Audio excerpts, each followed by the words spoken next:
तर नमस्कार मित्रांनो, इंद्रा आणि राणी महालक्ष्मीच्या मंदिरामध्ये दर्शनासाठी पोहोचलेले असतात. मंदिरातील घंटा उंचावर असल्यामुळे राणीचा हात तिथे पोहोचत नाही. तेव्हा इंद्रा तिला उचलून घेतो आणि तिच्या हाताने घंटा वाजवून देतो. दोघेही देवीसमोर आता नतमस्तक होऊन बुवांच्या आरोग्यासाठी प्रार्थना करत असतात.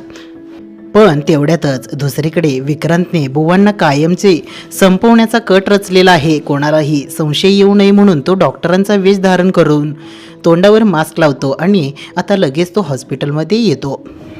योग्य ती संधी पाहून विक्रांत बुवांना स्ट्रेचरवर टाकतो आणि त्यांना दुसऱ्या एका खोलीमध्ये घेऊन जातो. बुवांची तब्येत आता खूपच क्रिटिकल असते. राणीची आई मात्र तेथेच बाहेर अस्वस्थपणे वाट पाहत उभी असते. पण तिला अजिबात कल्पनासुद्धा येत नसते की डॉक्टरांच्या रूपामध्ये असलेला हा माणूस दुसरा तिसरा कोणी नसून तो विक्रांत आहे. त्यानंतर एकीकडे राणी देवीसमोर बुवांच्या आयुष्यासाठी कळकळीची प्रार्थना करत असताना आपल्याला दिसत आहे, तर दुसरीकडे विक्रांत त्यांच्या म्हणजेच बुवांच्या जीवावर उठला आहे. आता राणीची प्रार्थना बुवांना वाचवू शकेल का आणि विक्रांतचा हा भयानक चेहरा सर्वांसमोर येईल का, हे पाहणे येणाऱ्या भागात रंजक ठरणार आहे मित्रांनो.